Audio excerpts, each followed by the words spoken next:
Hello and good evening my dear student.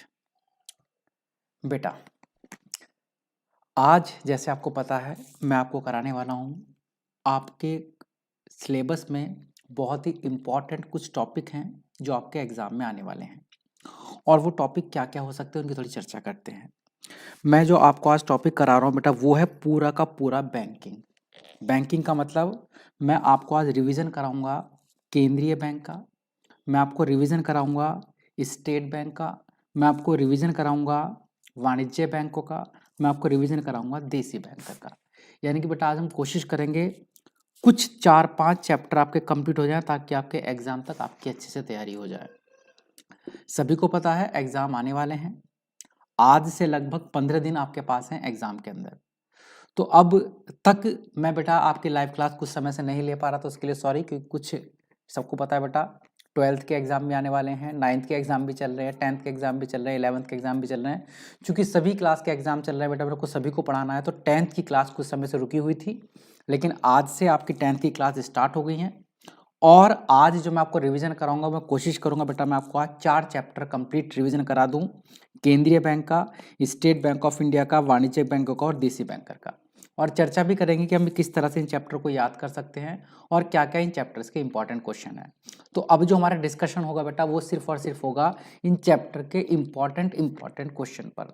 तो daily रात में 8 बजे से आपकी लाइव क्लास होगी जब तक आपके एग्जाम है। तो आपको देखो, चूंकि आपको सभी सब्जेक्ट के बारे में पढ़ना है, आपको कॉमर्स भी पढ़नी होगी, आपको साइंस भी पढ़नी होगी, आपको मैथ्स भी पढ़नी होगी, आपके पास बाकी जो सब्जेक्ट है बेटा उन्हें भी आपको पढ़ना है। तो आप हमेशा ऐसा कीजिएगा 8 बजे से पहले आप अपने सारे सब्जेक्ट पढ़ लेना। भाई जिसे हिंदी पढ़नी है वो हिंदी पढ़ ले, इंग्लिश पढ़ ले, मैथ्स पढ़ ले, साइंस पढ़ ले। 8 बजे से पहले पहले बेटा आप क्या करो, अपनी सारी तैयारी कर लो। और 8 से 9 डेली आपको क्या पढ़ना है, 8 से 9 आपको डेली पढ़ना है मेरे साथ कॉमर्स। ठीक है बेटा। और मैं आपको डेली, मैं खैर आपसे वादा भी कर सकता हूँ कि आपके एग्जाम तक आपके सारे चैप्टर का मैं आपको पूरा पूरा रिवीजन करा दूंगा। एग्जाम आने तक आपको आपके सारे चैप्टर का क्या करा दिया जाएगा बेटा, रिवीजन करा दिया जाएगा। उसमें आपको बिल्कुल भी घबराने की कोई ज़रूरत नहीं है। ये नहीं सोचना कि शायद हमारा एग्जाम में रिवीजन होगा कि नहीं होगा, कोई चैप्टर रह जाएंगे, कोई चैप्टर नहीं बचेगा बेटा। ठीक है, तो बिना टाइम वेस्ट किए स्टार्ट करते हैं। भाई हम सबसे पहले बात करते हैं इन चैप्टर से कौन कौन से क्वेश्चन इंपॉर्टेंट है जो पेपर के अंदर आ सकते हैं और एग्जाम में किस किस तरह के क्वेश्चन पूछे जाते हैं। देखो बेटा, हमारे पास जो ये बैंक वाले यूनिट है इसमें चैप्टर तो है बेटा बहुत सारे। इस बैंक वाले यूनिट में चैप्टर तो बहुत सारे हैं भाई। केंद्रीय बैंक भी है, सिंपल एक बैंक नाम का चैप्टर भी है, वाणिज्यिक बैंक भी है, स्टेट बैंक ऑफ इंडिया भी है, देसी बैंकर भी है। देखो सबसे पहले हमें क्या करना है ना, इस चैप्टर के अंदर मैं बात करूं तो हमें 3 चीज़ें याद करनी है इन सभी चैप्टर के बारे में। ये जो सभी चीज़ें हैं जैसे एसबीआई है, स्टेट बैंक ऑफ इंडिया है या केंद्रीय बैंक है बेटा, केंद्रीय बैंक को हम क्या बोलते हैं, आरबीआई भी बोलते हैं। देखो अपना आज चूंकि रिवीजन चल रहा है, आप कॉपी पर शॉर्ट शॉर्ट जैसे जैसे मैं लिखता चले जा रहा हूँ ना, वो सारी चीज़ें आप अपनी कॉपी पर लिखते चले जाओ। जो जो बातें मैं लिखूंगा वो चीज़ आप अपनी कॉपी पर लिख लेना, आपका एग्जाम कंप्लीट, मतलब एग्जाम तक आपका सारा रिवीजन शॉर्ट शॉर्ट में हो जाएगा। तो जरूरी नहीं कि पूरी लैंग्वेज टू लैंग्वेज लिखो, शॉर्ट शॉर्ट में पॉइंट्स लिखते चले जाना। तो अगर हम बात करें चैप्टर में ना बेटा 3 चीज़ें पढ़नी है हमें, पढ़ना है इन चैप्टर के अंदर। यानी कि सबसे पहले वही कि जो एसबीआई है उसकी स्थापना कब हुई है, जो आरबीआई है उसकी स्थापना कब हुई है, देसी बैंकर इंडिया के अंदर कब आए। तो ये सब चीज़ें हमें पढ़नी बेटा कि सबसे पहले इनकी स्थापना कब कब हुई है। तो पहला चीज़ आपके पास इनकी स्थापना के बारे में। दूसरा इन सभी के कार्य, यानी कि बैंक, सिंपल बैंक के कार्य क्या होते हैं, वाणिज्यिक बैंक के कार्य क्या होते हैं, देसी बैंकर के कार्य क्या होते हैं और केंद्रीय बैंक के कार्य क्या होते हैं। मीनिंग सभी बैंकों के हमें कार्य भी पढ़ने हैं। ये भी अपने आप एक इंपॉर्टेंट क्वेश्चन बनता है। तो वेरी वेरी इंपॉर्टेंट तो ये है स्थापना, इससे तो 1 नंबर का क्वेश्चन आना ही आना है। ऐसा कभी हुआ ही नहीं है कि 1 नंबर का क्वेश्चन ना पूछा गया हो बैंकों की स्थापना से रिलेटेड, यानी कि इनके ईयर से रिलेटेड। वो सारे ईयर बेटा मैं आपको भी कराऊंगा, 10 मिनट मेरे को दो, सब कुछ कराऊंगा। तो सभी बैंकों की स्थापना आपको पढ़नी है, सभी बैंकों के आपको कार्य पढ़ने हैं। और एक इंपॉर्टेंट क्वेश्चन बनता है इनके प्रतिबंधित कार्य। अब आप कहोगे सर ये प्रतिबंधित कार्य क्या होते हैं, कहने का मतलब बेटा सभी बैंक कुछ ना कुछ तो काम करते करते हैं, लेकिन साथ में क्या होता है बेटा इनके ऊपर कुछ प्रतिबंध भी है कि आप ये वाला काम नहीं करोगे, है ना। सारे बैंक को कुछ काम तो करने करने होते हैं और कुछ इन पर प्रतिबंध लगे हुए हैं कि भैया आपको ये वाला काम नहीं करना, उसे हम बोलते हैं इनके प्रतिबंधित कार्य। जैसे जो एसबीआई है उसे कुछ प्रतिबंधित कार्य है, वो कुछ काम नहीं कर सकता। आरबीआई है, रिजर्व बैंक ऑफ इंडिया, इसके भी कुछ प्रतिबंधित कार्य, ये भी कुछ कार्य नहीं कर सकता है। तो हमें इनकी स्थापना के बारे में पढ़ना है, इनके कार्यों के बारे में पढ़ना है और इनके प्रतिबंधित कार्यों के बारे में पढ़ना है। और ये समझ लो अगर आपने ये 3 क्वेश्चन कर लिए इन सभी बैंकों के ये 3 क्वेश्चन कर लिए तो आपकी बैंकिंग वाली जो वेरी वेरी इंपॉर्टेंट वाली यूनिट है वो पूरी कंप्लीट हो जाएगी। आपका केंद्रीय बैंक भी कंप्लीट हो जाएगा, एसबीआई भी कंप्लीट हो जाएगा, वाणिज्यिक बैंक भी कंप्लीट हो जाएगा और देसी बैंकर भी कंप्लीट हो जाएगा। तो सबसे पहले जो फर्स्ट टॉपिक हमने लिया है कि सभी बैंकों की स्थापना के बारे में चर्चा कर लेते हैं बेटा हम। हाँ बेटा, इन्हें वर्जित कार्य भी कहते हैं ना। प्रतिबंधित का मतलब इनके वर्जित कार्य। वर्जित तो आप समझ रहे हो बेटा, वर्जित का मतलब क्या हो, जो काम हम नहीं कर सकते उसे क्या बोलेंगे भाई, उसके वर्जित कार्य। बेटा देखो आपसी बातचीत थोड़ी सी कम करोगे, है ना। देखो आपस में बातचीत कम करो, सिर्फ पढ़ाई पर ध्यान दो फिलहाल, है ना। तो अगर आप आपस में ऐसे बातचीत करो तो गलत बात है। तो स्थापना कार्य और प्रतिबंधित कार्य, तो सबसे पहले हम चलते बेटा इनकी स्थापना के ऊपर, किस किस बैंक की स्थापना कब कब हुई है।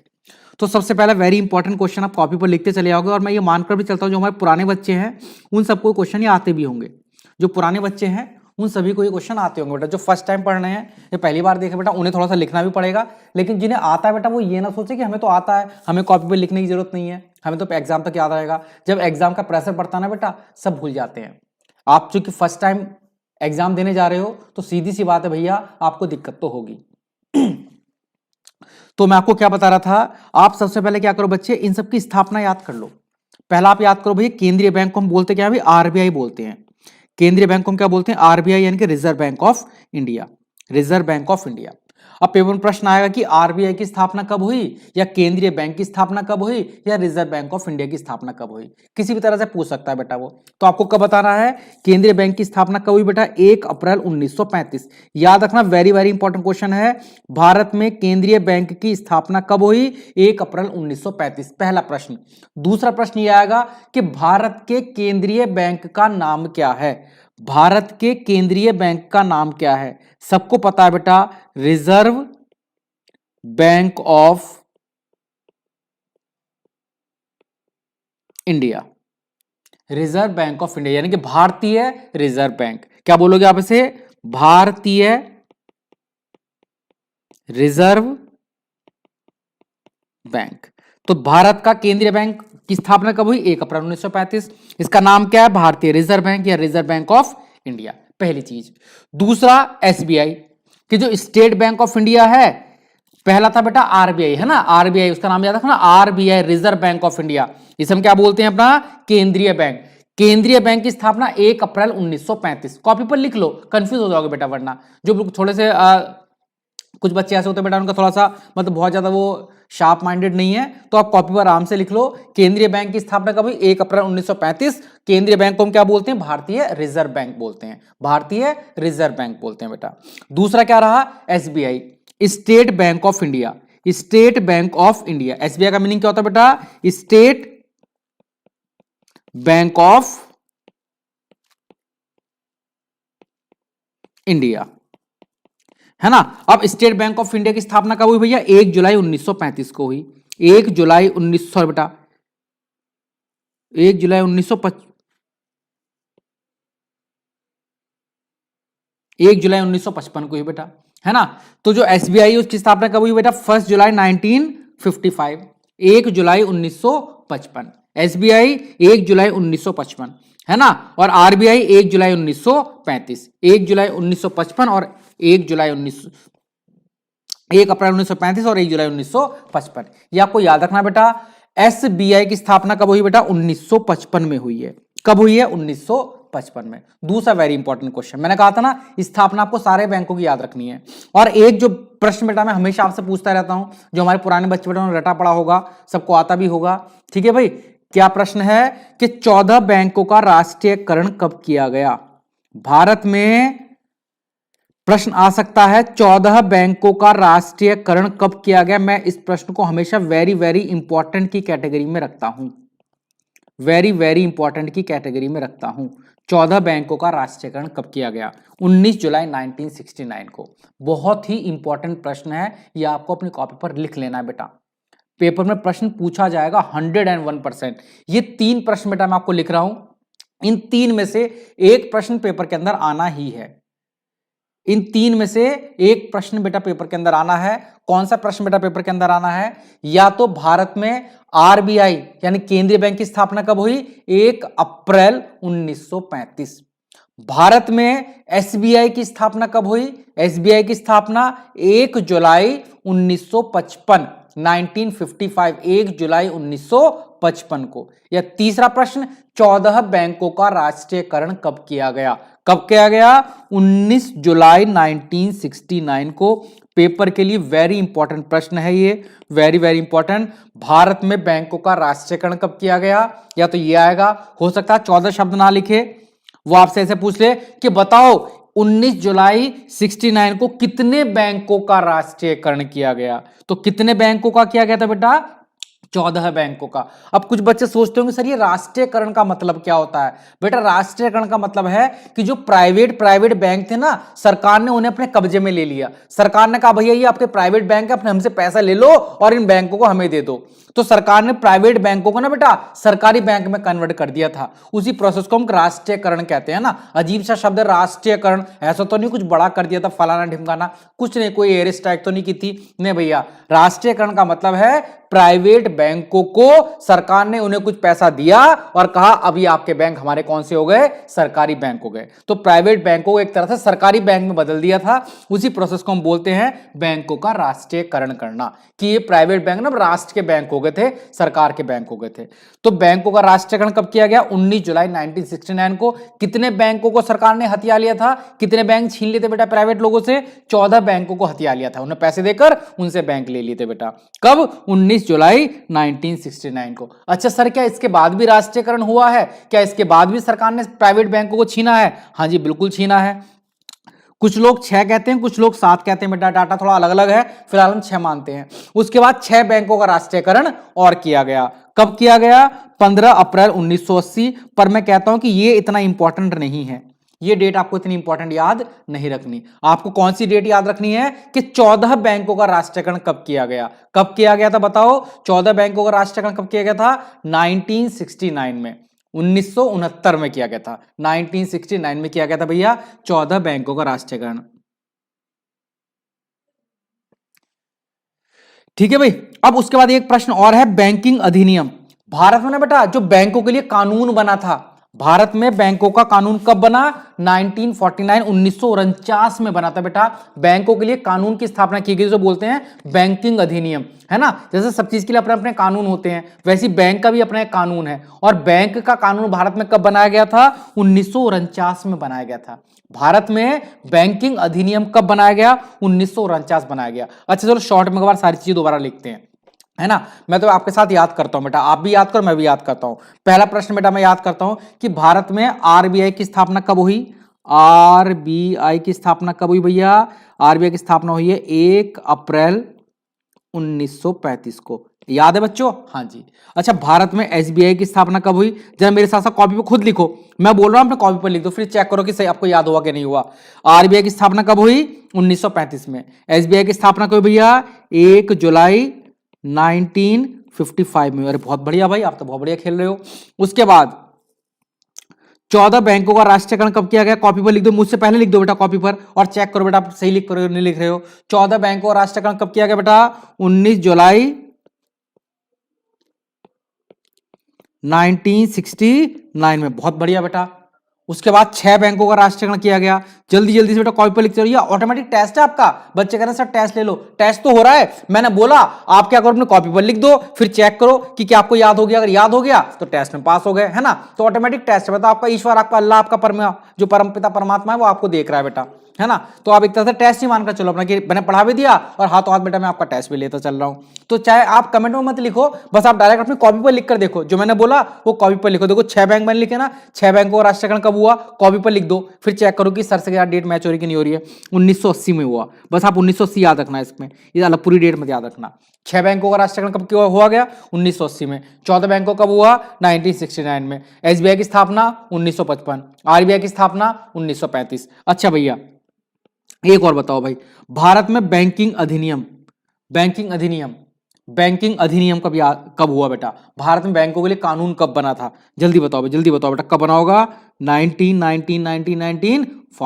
बहुत बढ़िया बेटा, सही लिख रखा आपने कॉपी में, बहुत बढ़िया लिख रखा बेटा आपने कॉपी के अंदर। तो सब बच्चे देखो यहाँ पर आंसर दे रहे हैं फिलहाल, पर मैं ये मान के चलूँ कि आपने कॉपी पर भी लिख रहे हो, है ना। कॉपी पर लिखना वो जबरदस्त है बेटा, यानी कि अपना टेस्ट खुद लो, अपने आप को खुद चेक करो, है ना।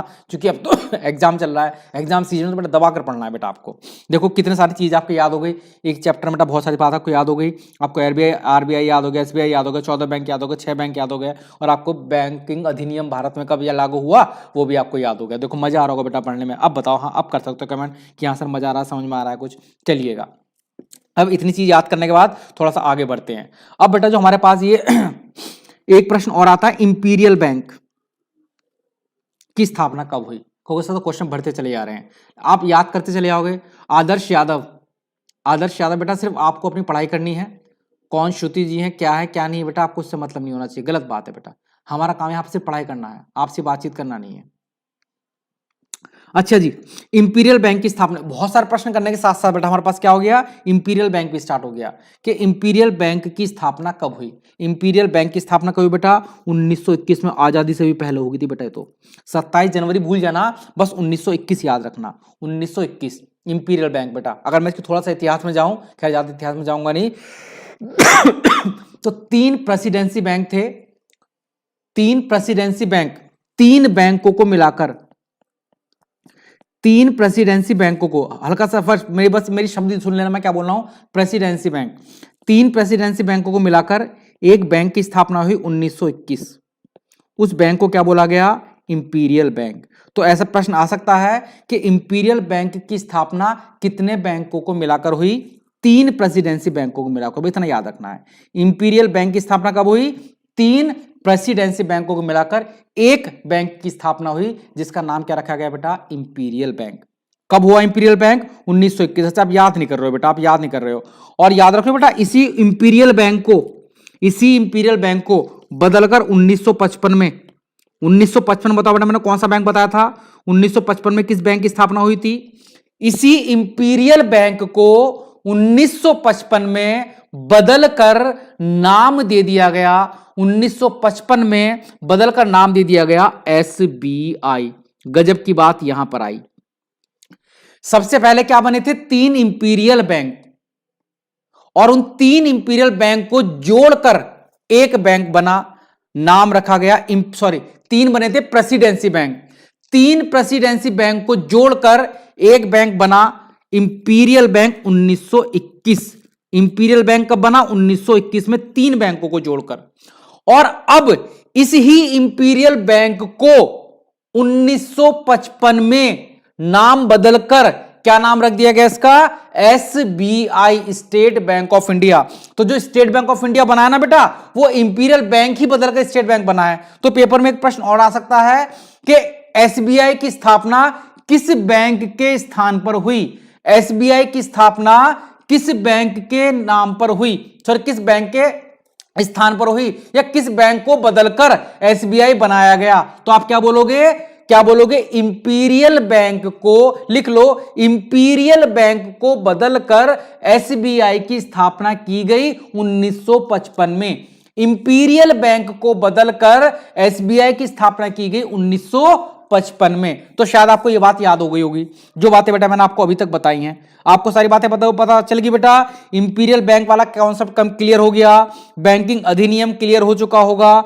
6 बैंकों का राष्ट्रीयकरण क्लियर हो चुका होगा, 14 बैंकों का राष्ट्रीयकरण क्लियर हो चुका होगा, एसबीआई की स्थापना क्लियर हो चुकी होगी, आरबीआई की स्थापना क्लियर हो चुकी होगी, है ना। अब एक छोटी सी बात करते हैं, देसी बैंकर क्या होते हैं भैया। देसी बैंकर सबको वैसे पता है, मुझे मैं कहने की आवश्यकता नहीं है, आप सभी को पता भी होना चाहिए कि देसी बैंकर होते क्या है। हमने सब बैंक के बारे में पढ़ लिया, देसी बैंकर के बारे में नहीं पढ़ा, तो देसी बैंकर के बारे में समझ लो। सब इंपॉर्टेंट चीजें पढ़ा रहा हूं बेटा मैं, एक भी ऐसी चीज नहीं पढ़ा रहा जो अनइंपॉर्टेंट हो या फालतू की बातें हो बेटा, मैं सारी इंपॉर्टेंट चीजें बता रहा हूं। देसी बैंकर क्या है उसकी थोड़ी चर्चा कर लेते हैं। बेटा क्या था कि जब भारत के अंदर बहुत पुरानी बात है बेटा, जब बैंक नहीं हुआ करते थे, ये तब की बात है, जब भारत में बैंक नहीं होते थे तो भी तो लोगों को पैसे की जरूरत पड़ती होगी, या लोगों के पास एक्स्ट्रा पैसा होता होगा जो कहीं जमा कराने जाते होंगे। तो क्या था, जब भारत में बैंक नहीं होते थे तो जो बड़े बड़े लोग थे, जो अमीर अमीर लोग थे, वो अपना खुद का बैंक खोल लिया करते थे।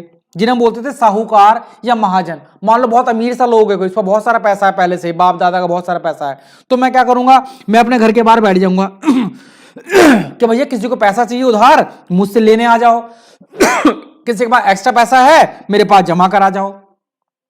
तो देसी बैंकर क्या थे बेटा, जो पुराने समय में साहूकार या महाजन हुआ करते थे, उन्हीं को देसी बैंकर बोलते हैं। वो अपने क्षेत्र में छोटे समय के लिए ऋण प्रदान करते हैं, अपने क्षेत्र में बेटा। इनकी कोई ब्रांच नहीं होती, जैसे आजकल के जो बैंक है उनकी बहुत सारी ब्रांच होती है, देसी बैंकर की कोई ब्रांच नहीं होती।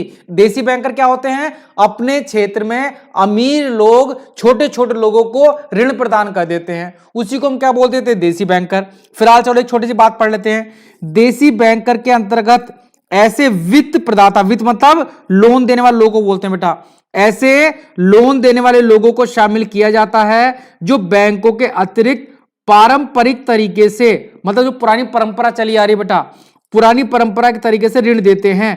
जैसे महाजन हो गया, कोई सेठ हो गया, साहूकार हो गया, ये सब बेटा। और ये सबसे ज्यादा ग्रामीण इलाकों में प्रचलित है बेटा। आपने देखा होगा ना, अगर गांव में आपको लोन लेने की जरूरत है तो कुछ लोग बैंक नहीं जाते, जो गांव के सेठ जी होते हैं ना बेटा, उन्हीं से लोन ले लेते हैं। तो गांव के जो सेठ जी हैं उसी को मैं क्या बोल दूंगा, देसी बैंकर बोल दूंगा उन सेठ जी को। क्यों बोलूंगा भैया, क्योंकि सेठ जी हमें लोन देते हैं। तो देसी बैंकर क्या होते हैं, जो पुरानी परंपरा के अनुसार गांव में ऋण प्रदान करते हैं। आप छोटे से ऐसे भी लिख कर आओगे ना बेटा, एक बात याद रखना, अगर आपके शब्द सही हैं और आपका अर्थ सही है तो आपको टीचर बेटा नंबर देता है। वो ये नहीं जाएगा कि आपकी स्पेलिंग गलत हो गई।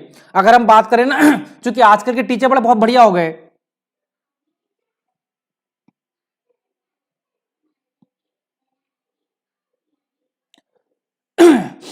तो मैं क्या बात बता रहा था बेटा आपसे, कि अगर मैं चर्चा करूं, देखो मैं बीच में कमेंट पढ़ने पड़ते हैं और बड़ा बुरा लगता है जब मैं कमेंट पढ़ता हूं, तो खैर छोड़ो, कुछ बच्चों को रीड करना पड़ेगा यहां से।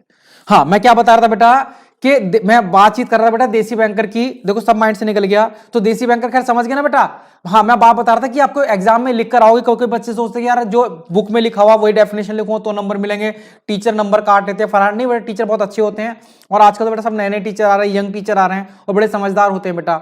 समझदार का मतलब उन्हें पता है कि बच्चों की भावना क्या है। अगर आप सही लिख रहे हो, आपके बच्चों आपकी भावना बिल्कुल करेक्ट है, तो बेटा आपको पूरे में से पूरे नंबर मिलेंगे, इस बात की चिंता मत करो। बट लिखना आपको सही चाहिए, शब्द भले ही गलत हो, स्पेलिंग भी कभी कभी गलत होती है, तो बेटा उन्हें पूरे नंबर ही देते हैं। बस अगर आपके विचार बिल्कुल सही हैं, जो आप लिखना चाह रहे हो वो आपके विचार सही जा रहे हैं, तो आपको पूरे नंबर मिलेंगे बेटा। इसकी बिल्कुल चिंता ना करें, रटने की कोशिश ना करें कि बिल्कुल रात भर पढ़े हुए हो, लाइन याद कर रहे हो कि वही लाइन जो किताब में लिखी है। नहीं बेटा, वो लाइन मत लिखना पेपर के अंदर, बस आप वो लिखना, वो लाइन जो कहना चाह रही है आप उसे अपने शब्दों में कह देना, है ना। राम खाना खाता है, या राम रोटी खाता है, या राम खाना खा रहा है, राम पेट भर रहा है, सबका अर्थ एक ही है भैया, राम खाना खा रहा है।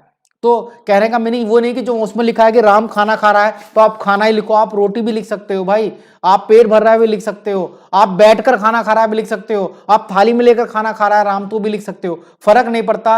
अर्थ सबका क्या बन रहा है कि राम कुछ खा रहा है, और बस वही आपको लिख कर आना बेटा एग्जाम के अंदर, है ना। तो आप रटने पर ध्यान ना देकर समझने पर ध्यान दे, और बनाने पर भी ध्यान दे कि आप किस तरह से कॉपी के अंदर लिख सकते हो। पर एक बार मैं बेटा एक छोटी सी बात और बताऊंगा, आपका टाइम वेस्ट होता है। कुछ बच्चे बेटा बड़े बेवकूफ होते हैं, जब हम कॉपी भी चेक करते हैं तो पता लगता है कि बच्चे काम कर रहे हैं, और काम करने में उन्होंने एक लाइन लिख दी और उस लाइन का अर्थ ही नहीं बन रहा। कभी कभी ना बेटा, जो आप बेवकूफ हो, आप में से बहुत सारे बच्चे बेवकूफ भी होंगे, कि जब आप लिख लो ना, एक और से पढ़कर जरूर देख लेना। जैसा कभी कभी बच्चे ऐसे लिखते हैं, राम खाना रोटी आ रहा है जा रहा, पता नहीं क्या, अबे यार अर्थ ही नहीं है, मतलब आपने लाइन भी लिख रखी है उसका कोई अर्थ ही नहीं बन रहा।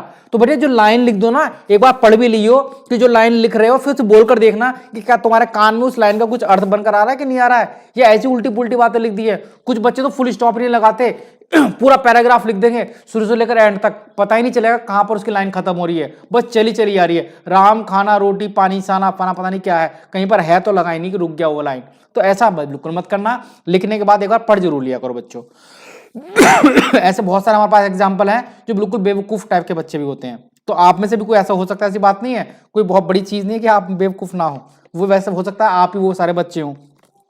खैरी, तो देसी बैंकर के बारे में बेटा मैंने आपको बताया, सारे बैंक के बारे में बताया। अब हम चलते हैं बेटा अगला टॉपिक में, हमने सभी के बारे में स्थापना के बारे में चर्चा कर ली है, इस सब बैंकों की स्थापना कब हुई है। अब बात करते हैं इन सब के कार्यों के बारे में, कि इन सभी बैंकों के कार्य क्या हैं और इन सभी बैंकों के प्रतिबंधित कार्य क्या हैं। चलो कार्य और प्रतिबंधित कार्य कहोगे सर पूरा तो करा दो, कल करेंगे। बिल्कुल, अभी थोड़ी सी बड़े 12th वाले बच्चे हैं बैठे हुए हैं, जरा उन्हें ही पढ़ाना है, वो भी थोड़ा मैसेज आ रहा है उनके, सर हमारी क्लास स्टार्ट कर दो। तो मैंने उनके जो बोला था आप कराओगे उनको, बेटा चलो वो भी करा देंगे बेटा। जो 2 क्वेश्चन मेरे पास भेज देना, कौन से 2 क्वेश्चन की बातचीत कर रहे हो बेटा आप, ठीक है। खैर, अब इनके कार्य छुड़ाछड़ बेटा मैं अभी नहीं कराऊंगा, अगली वाली क्लास में इनके कार्य कराकर, प्रतिबंधित कार्य कराकर चैप्टर को खत्म कर दूंगा। और कल बेटा आप और भी जो चैप्टर स्टार्ट करेंगे उसके बारे में बता रहा हूँ। कल वाली क्लास में बेटा हम स्टार्ट करेंगे, बताओ कौन सा चैप्टर स्टार्ट करना चाहिए। चलो हम कल वाली क्लास में स्टार्ट करेंगे उपयोगिता वाला चैप्टर, उपयोगिता सीमांत उपयोगिता, उस चैप्टर को हम कंप्लीट कर देंगे बेटा। जो आपका अर्थशास्त्र वाला पार्ट है, कल कोशिश करेंगे अर्थशास्त्र वाले पार्ट को कराने की। तो कल ही इसके कार्य करेंगे। आज हमने स्थापना वाले इंपॉर्टेंट क्वेश्चन कर लिए बेटा, कल सटासट 5 या 10 मिनट में मैं इनके कार्य करा दूंगा, प्रतिबंधित कार्य करा दूंगा। और आज चलो इस क्लास को यहीं खत्म करते हैं, जल्दी से आप सो जाओ, सोकर आप बेटा पढ़ाई कर लेना। नहीं नहीं बेटा मैं बेइज्जती नहीं कर रहा हूँ, सिर्फ मजाक कर रहा हूँ, है ना। मतलब आप सभी नहीं हो, आप में से कुछ बच्चे हैं, मैंने ऐसा नहीं बोला कि आप ही हो, लेकिन हाँ आप में से कुछ बच्चे ऐसे हैं जो ऐसी मूर्ख वाली हरकतें करते हैं बेटा, अजीब अजीब से अर्थ लिखते हैं। हमें अलाउड नहीं होता कॉपी के लेकर आना या कॉपी की बातें दिखाना बच्चों को। बाकी अगर मैं दिखाऊँ आपको तो इतनी आप खुद हंसोगे जब मैं घर आकर बताता हूँ बेटा, सब लोग बड़ा हंसते हैं, अजीबोगरीब कहानी लिखते हैं बेटा बच्चे कॉपी के अंदर। खैर चलो उस पर चर्चा नहीं करते, अभी आप सो सकते हो। गुड नाइट, अच्छे से ध्यान रखना, जो बातें मैंने आपको बताई हैं उन्हें याद रखना। मैं कल आकर आपका टेस्ट लूंगा, पूछूंगा बेटा आपसे, ठीक है। चलिएगा अब आप नींद कर लो, या फिर जो आपको पढ़ाई वढ़ाई करनी है वो पढ़ाई कर लो बेटा आप। चलो गुड नाइट बच्चों।